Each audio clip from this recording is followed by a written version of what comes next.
Hi hello नमस्कार जय जगन्नाथ सांग मैंने आज आम बनाऊे फूलकोबी आलू को आम कषा करवा। देखो शीत दिन तो आपण शीत दिन कोबी हो ग्रीन मटर बीन्स शीत दिनिया फसल सब आसे आपको खावाई समस्त घरे घरे किसी ना कि आनिक रखी था भल लगी था खावाई। देखो ये मो दीटे कोबी छोट छोट कोबी आसी एबे तो रेट थाए कोबीर बेसी प्राय गोटे 50 टଙ୍କା कि दीटा को 50 टଙ୍କା एमती थाए बहुत छोट छोट कोबी आउ किछि दिन गला परे हमर डिसेम्बर आड़ी के पाखापाखी टिके सस्ता ही थाए कोबी किंतु एबे जेहेतु नुआ बाहरुची कोबीर रेटटा बहुत टिके अधिक अछि। आपण गाड़े केते अछि निहाती कहिबे कमेंट रे। देखंतु एठी मु फूलकोबी पूरा फ्रेश कोबी पूरा माने गोटे चासी आनीथिला सेठू से आनीचंती फूलकोबी आलू को टिके तेल पके हमें भाजी नउछे। देखंतु भल से हमें छाणीले भी हबो किंतु मु टिके अधिक तेल पके ताको फ्राई टाइप रो कर दोची भाजी नेउची भल से जते भले की भाजीले तरकारी टेस्टटा भल लागिया ताको घोड़े घोड़े भाजी देबे आलू कोबी सेइथरे सिझी जीवो आउ आपनको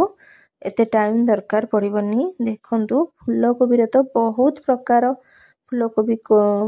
पकोड़ा हो कि चिल्ली कोबी हो बहुत प्रकार परिबा किंतु प्रथम थरक जो आम घरे शीत दिने कोबीटा आम खाई नथलु पत्र कोबी खाइचु किंतु फूलकोबी टोटाली आसी नथिला आम घर को फर्स्ट टाइम पई आसीची जेहेतु गोटे भल से तरकारी करबा से जो टिके शेयर करिनेली। देखंतु मु टिके कटा पियाज को टिके फ्राई करूची कोबी कषा पाई शीत दिन तो जिते बहुत वेराइटी परिबा मिले ताको आमे बहुत जिनस करी खाइबा को इच्छा हुए। देखंतु एठी मो पियाज को मो फ्राई हे गेला टिके नाली पड़ी आसिला मु एठी अदा रसुण आउ टमाटो ताको पेस्ट पके दोछि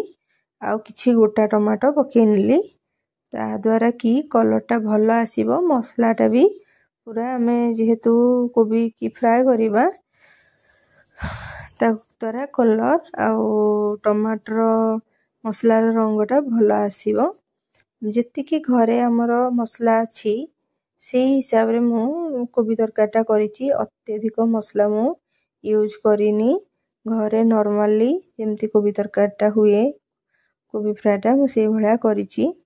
देखंतु मु एठी लूण हळदी जीरा पाउडर धनिया आउ किछि माने राग लंका पाउडर ऐड कर देली। देखंतु केते कलर सुंदर कलरटा मसला आसुची हमें आउ 5 मिनिट खंडे घंटीबा मसलाटा को एठी देखंतु फूलकोबी तो आपण माने गरम भात हो किंबा रुटी हो जे कोनोसी थरे आपण मन बहुत भलो भाबरे खाई परिबे शीत दिन रो फसलटा माने बहुत भलो लागि थाए। आउ एबे तो नुआ नुआ कोबी आसुची माने खाइबा को भी बहुत भलो लागे कोबी भजा हो जे कोनोसी होना काहे की जे कोनोसी थरे होना काहे की कोबीटा बहुत भलो टेस्ट लागि थाए करिकी खाइले भलो से करिकी हमें खाइले बहुत भलो लागि थाए। मोठी मसला कसी चालीछि आउ गाजर बीन्स ई सब मिक्स परिबा पकेइतले हमर मिक्स तरकारीटे हे थांता। देखंतु टिके धुआं आसी जाउछि मसलाटा जो हाई फ्लेम रे कसा होउछि देखंतु केते सुंदर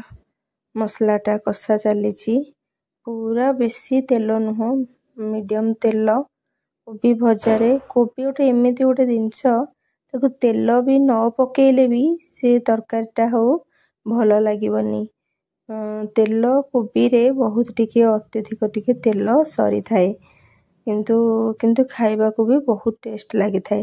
देखंतु मुठी चिकन मसला गोटे चामच पकेइ नेली ताको टिके घांटी नेली चिकन मसला से मसला रे मु पकेइबेनी आपण माने नहले मसला रे गैसटा किछि फ्लेवर आसीबोनी कि भलो लागिबोनी। इठी हल्का फुल्का मु पानी नै गेली आउ टिके कसी नउछि।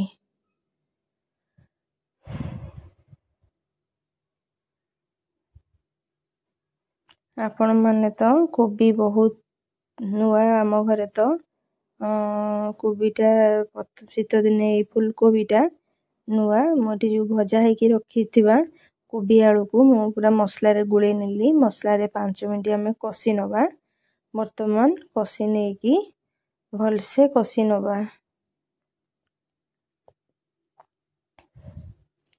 देखंतु भल भाबरे कसी कसी आमे ताकू घोड़े दबा टिके नाकू हल्का पानी देकी जहा आउ टिके नाकू सिझी नथिबो सब तो भजा रे सिझी नथिबो ना हल्का फुल्का जदी सिझी नथिबो एटा पानी देले टिके हल्का घोड़े नेले आराम रे सिझी जिवो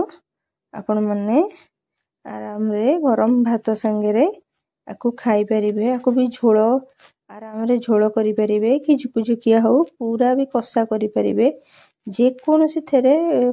जे कोनोसी हिसाब रे आपण माने करिकी खाई परिबे देखंतु एठी गोटे गोटे पनीर अछि पडिछि किछि भजा पनीर रखिथिली झियो खाइबा पई मु एठी पक्की नउछि भजा पनीर किछि पक्की नेछि कोबी जेहेतु हेछि टिके मिक्स हे जिवो पनीर कोबी हे जिवो आउ देखंतु मोठी टिके पानी दे देली जेहेतु कसा मोर पूरा रेडी हे गेला कोबी पकेकी तापर को मु कसी नेछि 5-10 मिनिट तापर मोठी पानी दे देली पानी देकी घोड़े दबा घोड़े की छाड़ी नबा हमरो किछि समय पई तरकाटा भल देखंतु तरकाटा मु किछि 5 मिनिट परे देखली तरकाटा हे आसीची मोठी गरम मसला धनिया पत्र सब ऐड करि नै गेली मु तरकाटा केते सुंदर देखा जाउची आपण माने अनुमान करूथिबे टेस्ट भी बहुत लागितला तरकाटा आउ हम तो 2 जण लोक छियो तो मोर खंडे अधे खाइबो कि नै हमें सखाळे खाइकी भी राती रे भी हमरो रुटी पई तरकाटा हे गला 2 जण को पई मसला तरकारी एतेटा भी खाइबा को इच्छा नहो देखंतु तरकारी हमरो रेडी एठी मु तरकाटा प्लेट रे सर्व करि नेछि तरकाटा केते सुंदर हेछि आपण मन देखुथेबे आ